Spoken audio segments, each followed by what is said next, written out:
What's going on, everybody? Welcome to the Pace Studio here in Midtown Manhattan. We are really, really fortunate and happy to welcome Sam Outlaw to the studio today. Thanks so much for coming and playing with us. It is our pleasure. Thanks for having us. Sam is joined by Molly Jensen on guitar and Stephen Musselman on other guitar. And Sam, you have got a relatively new album. It came out in the spring. It's called Tender Heart. It's a great album. It's done really well, and we're excited to hear, I think, a song from that one, maybe a couple other... We're going to mix it up. We're going to mix it up. Yeah. All right, cool. So tell us about the first song you're going to do for us. The first one is actually from the first thing I ever put out, which is an EP I released in 2014, which I believe was very creatively entitled Sam Outlaw. But this song is called Cry For Me, and it's an upbeat, fun number about the dangers of addiction. All right. It goes 1, 2, 1, 2.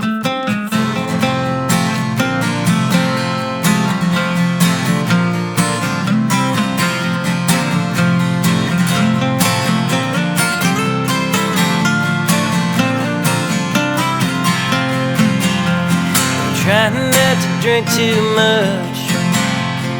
Trying not to drink too much. 'Cause I feel a whole lot better when I'm drunk, so I can't drink too much. I'm trying not to smoke at home. I'm trying not to smoke at home. The loneliness is brighter when I'm stoned, so I can't smoke at home. You won't cry,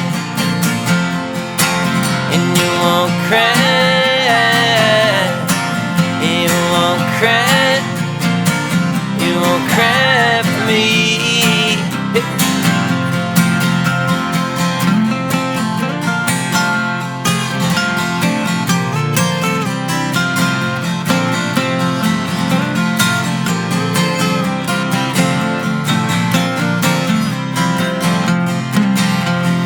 Trying not to do that gum. I'm trying not to chew that gum. But heaven figured out how to stop that one, so I keep trying. I'm trying not to make a scene. I'm trying not to make a scene. I'm trying not to make a scene, but I can't promise anything. If you won't cry, if you won't cry, if you won't cry, you won't cry for me. If you won't cry, if you won't cry, if you won't cry, you won't cry for me. Cry for me. You won't cry for me.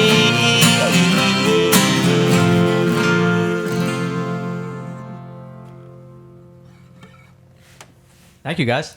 Thank you. So that song was from like the first thing you ever did. Yeah. And you've now, these years later, you have a couple of full-length albums out.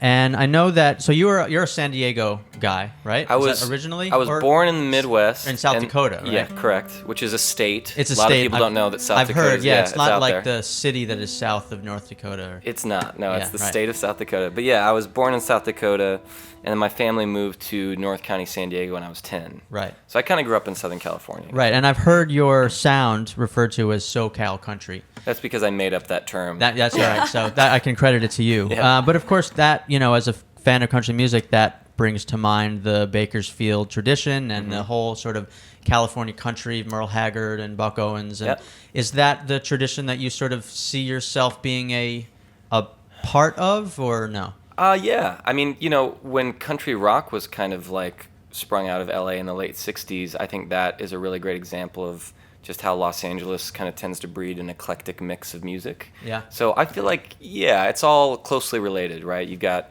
honky tonk, like the kind of like you mentioned the Bakersfield stuff. You got the singer songwriter kind of thing, like the James Taylors and the Jackson Browns that were doing their thing at the Troubadour. And then on both my records, I've even used like some mariachi stuff to kind of draw on a little bit of that Baja flavor as well. So I think it's all in there somewhere. Yeah. I know that, I mean, historically, I think that sound, the Bakersfield sound, was kind of generated. It was sort of a reaction to what was happening in Nashville at that Correct. time. There was sort of there was a sense that Nashville had become too produced, a little bit too slick, a lot of string sections and things like that. Any sense of that in the country music of 2017? Nashville is a pretty slick place these days. It is. A lot of very well produced country music coming out of that city. Is that sort of dynamic still in play? I think there's a really heavy bifurcation between country music, like capital C, capital M, that's being created on Music Row by like committees of songwriters and then crapped out onto the radio for whoever just tunes in to listen to. And then there's also, I don't want to say East Nashville because that's an overuse. It's almost like saying hipster at this point. But there's the quote-unquote Americana side of country now that is still like kind of like honest emotion, storytelling-based music. Right. That's sort of more like the Justin Townes Earl, Lily Hyatt type of... Exactly. Yeah. Right. People that are still... their music is still rooted in the tradition of country and blues and rock, but it's more focused on honest storytelling about a real emotion as opposed to like pickup trucks and that. And again, if you feel something strongly about pickup trucks, then write that song. But so far, I haven't heard one that doesn't suck. And just in terms of the music, though, I mean, do you hear a lot of music coming out of Nashville now, and sort of feel uncomfortable with like, processed beats and, kind of almost like a hip hop cadence to things? Here's my thing. I really don't care. Like, you can mix whatever you want to a song and call it whatever you want. To me, music is either good or bad, right? Yeah. Art should be either considered good or bad. If you're going to have rules about what makes something country or not, you're going to get into some pretty deep water that you probably can't, intellectually handle really quick. Yeah. So I'm fine with them mixing in whatever style. I mean, to me, that's the beauty of making something, is starting one place and ending up another. I would just judge something based on whether or not I think it's good or not. Right. So my beef or whatever with modern pop country is not that it's not country enough, that there's not enough pedal steel or fiddle or something, but just that it sucks. It sucks. Yeah. That's it. Yeah. I saw that one coming. Yeah.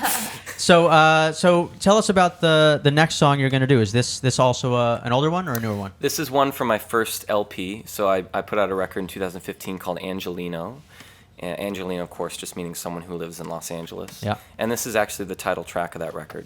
So this tune, I guess, I use the word cowboy in this song. It describes like a cowboy kind of trying to make his own way in Los Angeles, and that can be a controversial term. So I guess when I say cowboy, I'm really meaning like a modern cowboy in a sense, almost like a mystical cowboy these days, someone who's simply trying to live life a little bit on their own terms, whether it fits in with their surroundings or not. Okay. So this song's called Angelino. 1, 2, 1. She didn't marry for money. The cowboy's always broke. She didn't marry for comfort. The cowboy's never home. When she looked in his eyes, she saw in his soul, stretching out like the desert. Angelino, he didn't wait for a wedding. The moment might not last. He took her off to a new life, never looking back. 'Cause when he looked in her eyes, he saw in her soul, it's reaching out like that ocean. Angelino, Angelino, far as he goes, still keeps one foot in the past. Gets no pity from the city that makes you pay for a second chance. They don't have much, but it's all that they need, and it's more than their parents had. Far as he goes, Angelino.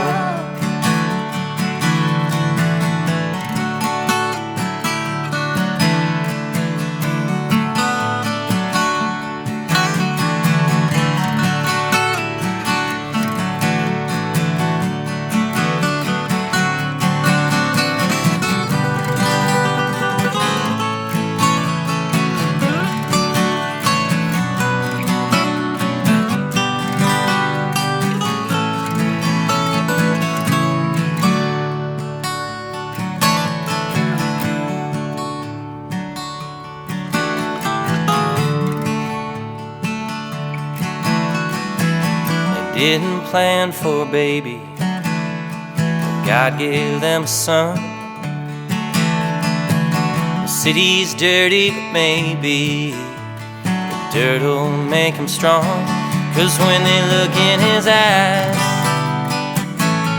they see in his soul there's something more than a cowboy, but just a girl and a gun. Yeah, when they look in his eyes, the future unfolds across the hills and the valley. Angelino, Angelino, far as he goes, still keeps one foot in the past. Gets no pity from the city, makes you pay for each second chance. The future's bright for the young Angelino, and an old song plays in his head. Far as he goes, Angelino, Angelino, Angelino, Angelino.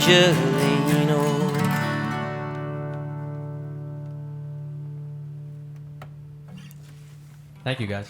Thank you. So, I like the idea that we're sort of doing the entire like biographical. We're spectrum. moving through it. Yeah, moving through it. Yeah. But I was reading. I think you were a relatively latecomer to the music. Maybe not, playing it going back in your life, Right. but in terms of doing it professionally, I think it was a little bit later that you really sort of devoted your life to it. Yes. What was that always going to happen? I'd started writing songs at a pretty young age, and I think I always felt like I had a sense of like melody, and I felt like I had some ability in songwriting. But when came time to like graduate from college, it was like, well, am I really going to be a musician? Probably not. But I liked, the business, and I liked music stuff. So I was like, well, maybe I'll do music business. So I kicked around a little bit at a record label, and then I somehow got kind of like tricked into doing ad sales. And so I was in that whole game for like 10 whole years. And so I started playing out like as Sam Outlaw, playing country music, with like a pedal steel player and all that stuff in like 2009 in LA. And I think people kind of thought I was like mentally insane or something. Like we would open shows, and there'd be like an indie rock band on the bill and like a noise, pop band on the bill. And then I think they thought we were like trying to make fun of country music or something, because it just seemed absurd. But yeah, I had a lot of friends that were musicians, and I guess I was doing good in advertising. I had good money, I had flexibility, and I was like, do I really want to give this up to be a poor musician? And I didn't until I guess 5 years ago I turned 30 years old, and then I think it was after that I kind of woke up the next day and I was like, maybe I actually do care a lot about music, and maybe I should start thinking about that. But it still then took me another whole 3 years to actually get to the point where I quit my job to do music full time. Yeah, it's hard to do that overnight. Like wake up one morning. Yeah, it's hard to do it in any way. Yeah, that's right. Because you go from having, stability in some ways, and, that monthly or, semi-monthly, is that bi-month? No, semi-monthly, that's correct. Bi-weekly paycheck and insurance. So I remember the day that I called up my wife and was like, I think I need to quit my job to do music. And I was kind of nervous, and she's just like, oh yeah, I've been waiting for you to say that for a long time. Oh, well, that's... So that having that support goes a long way. Absolutely. In being a terrified, poor musician. A little less terrified. A little less terrifying.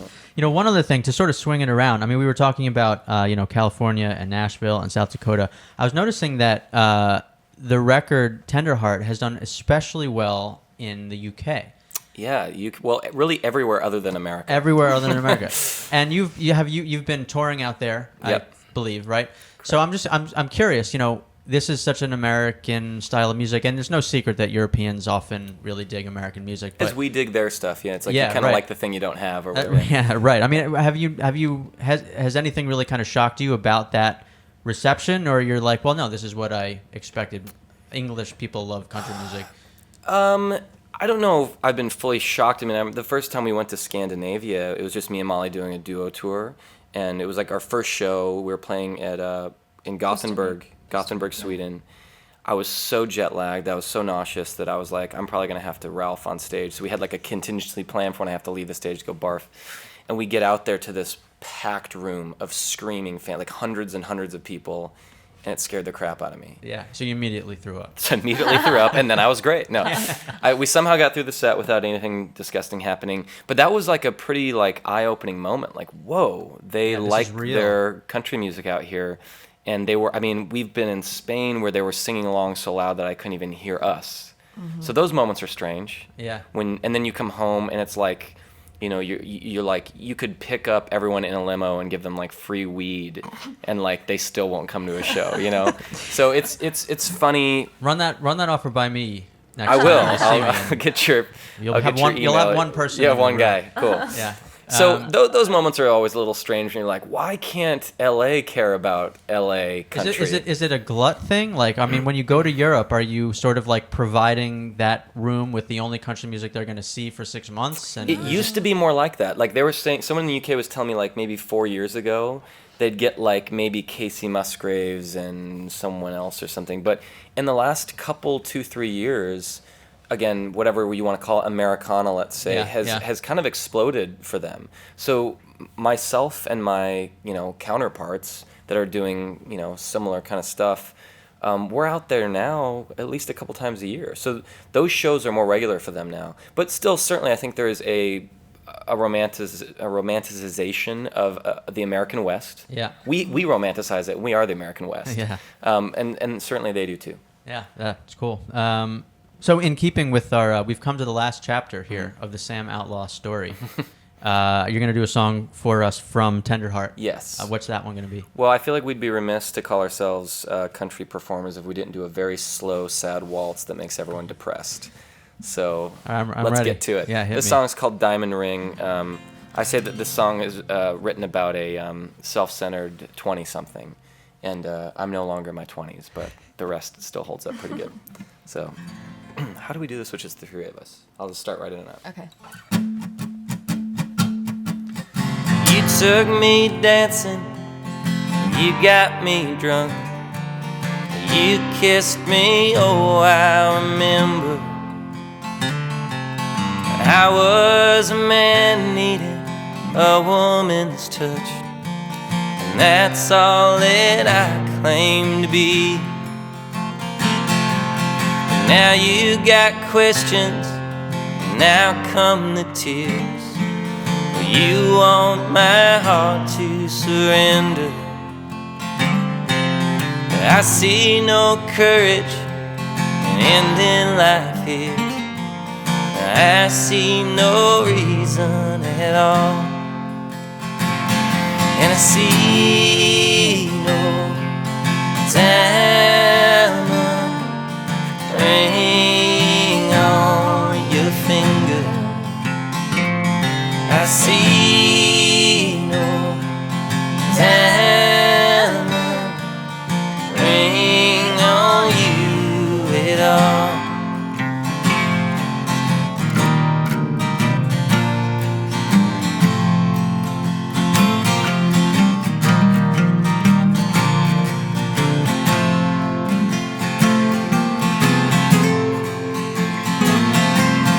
You look so pretty, you look like hell.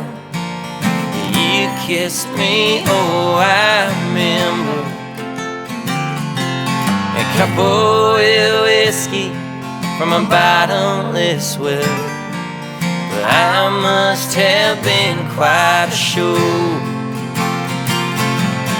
Now you won't answer, now comes a fear.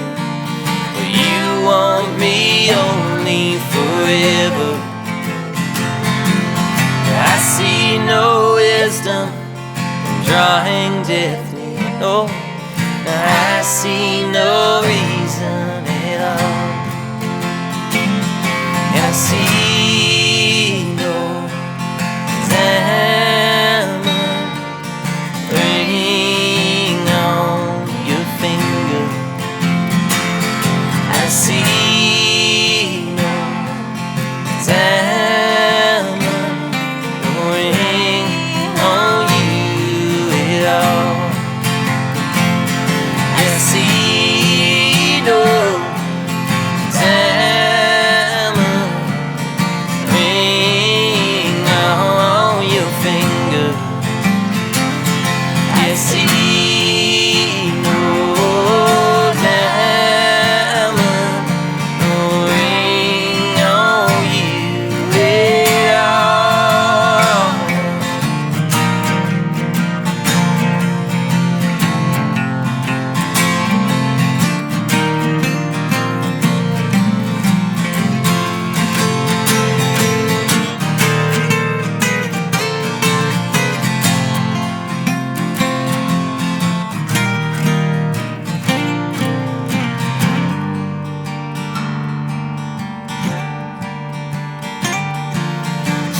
you forgive me?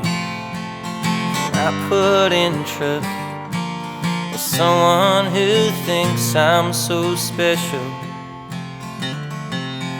I'm just a man needing a woman's touch. And someday you'll see me again.